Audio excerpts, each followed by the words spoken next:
Tendo por base o texto de São Lucas 17, versículos 1 a 5, apontado para a reflexão durante o mês de junho, os participantes da Escola de Oração da Fundação Maria Mãe da Esperança refletiram nas palavras e na mensagem contidas neste Evangelho. O padre Pedro Viva, orientador da Escola de Oração, apresentou o texto lembrando que, pelo menos, somos transportados para a misericórdia de Jesus. Um texto onde somos desafiados a evitar os escândalos, principalmente perante os mais pequenos, os mais frágeis e os inocentes, lembrando que o escândalo surge quando as nossas palavras não se aplicam nas nossas ações. Neste texto, o evangelista Lucas também nos recorda que Jesus conhece bem a nossa humanidade e por isso sabe que não há nenhuma comunidade perfeita, pois cada um de nós é habitado pela imperfeição.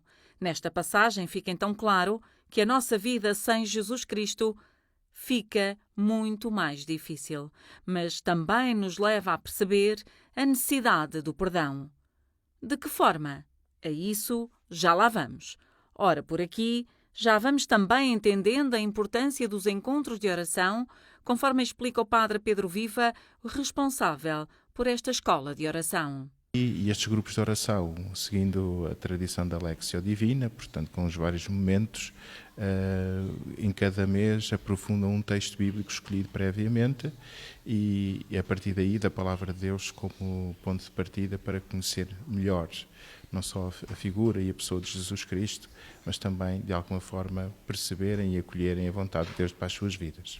O padre Manuel, fundador da Fundação Maria Mãe da Esperança, inspirado nas palavras do Papa Bento XVI e tendo por base o desejo de aprofundar a palavra de Deus como ponto de partida para a oração, criou a Escola de Oração, adiantou o padre Pedro Viva.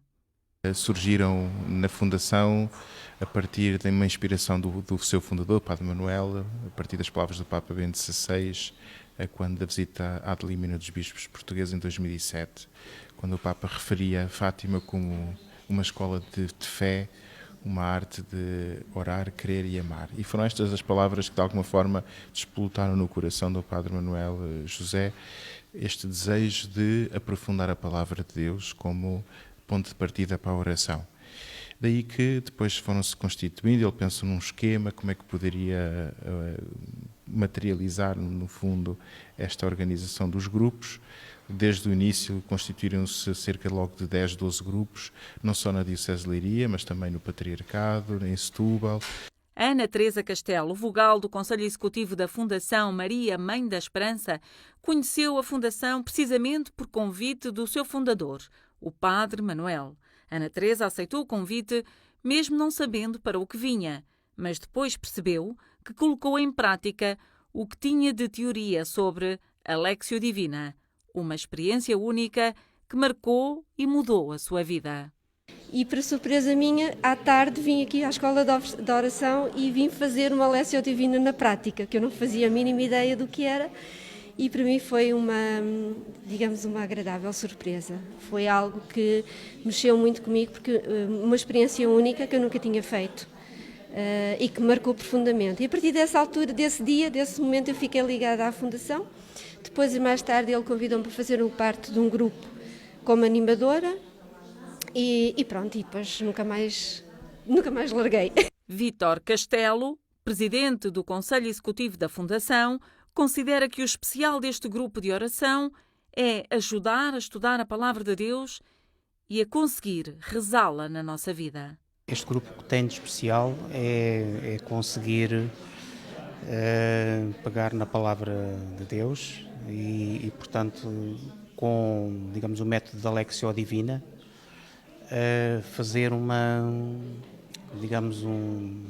estudo, fazer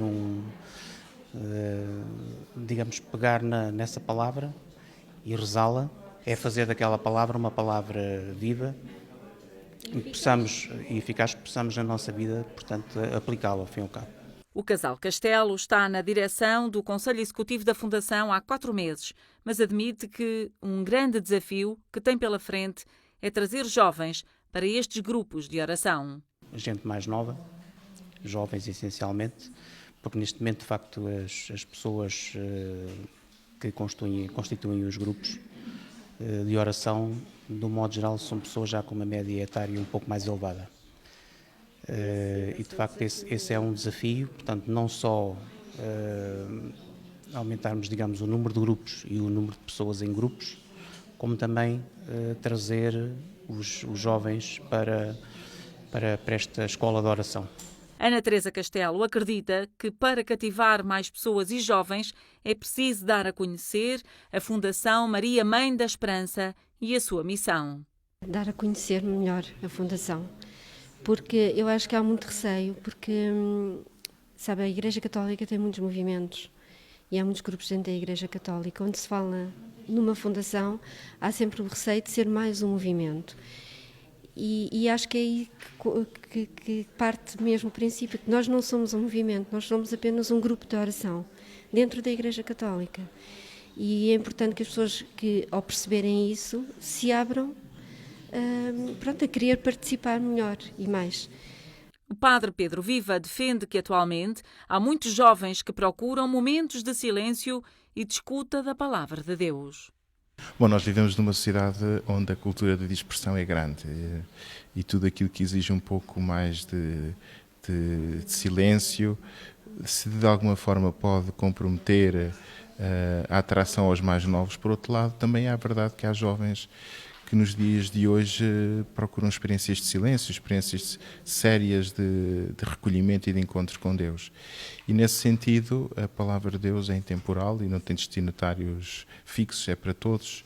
Agora, muitas vezes depende da forma como se operacionaliza estes grupos de oração, às vezes depende também de um bocadinho da experiência e do conhecimento do animador, que pode ajudar precisamente a cativar os mais novos, mas penso que à partida, sendo uma experiência séria e de silêncio e de escuta, os jovens também poderão e deverão acolher esta iniciativa, porque todos nós precisamos de facto de escutar, e mais do que nunca os jovens que estão na descoberta da vida mais precisam ainda.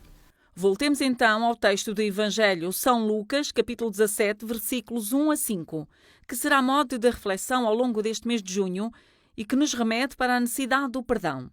Desde logo fica claro que o perdão nunca deve ser negado a ninguém, porque é dar a esse alguém a outra face de Cristo e dar-lhe também o tempo de se arrepender. Porém, só na fé conseguimos perdoar 70 vezes 7, ou seja, sempre. Além disso, o ato de perdoar não implica esquecimento, nem sequer que o outro queira ou não ser perdoado. E é por isso que esta experiência de perdão é ocasião para o crescimento da nossa fé. Portanto, segundo o padre Pedro Viva, o exercício da Lectio Divina implica um diálogo de amor com Deus. Bom, quer dizer, há uma coisa que a gente não deve fazer, que é fazer uma espécie de leitura apologética da Sagrada Escritura, ou seja, temos as nossas convicções e vamos escolher um texto que venha ao encontro daquilo que a gente já tinha pensado.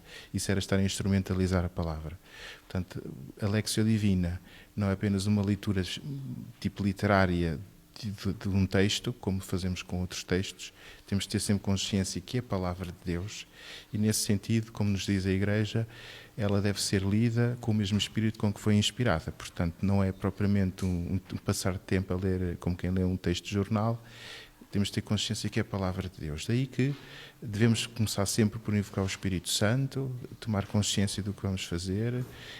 Se é a palavra de Deus, é a palavra de Deus que nos é dirigida a nós e é a partir dela que depois nós também podemos responder a Deus. Ou seja, quando pegamos num texto bíblico, sabemos que é a palavra de Deus para nós. E é a partir dela que depois nós rezamos a nossa vida e respondemos, no fundo, a Deus pelas nossas palavras. Mas, portanto, a Lectio Divina não é propriamente uma leitura simplesmente, sabemos que é sempre um diálogo de amor com Deus. Uma escola de oração que termina sempre com um momento de adoração eucarística.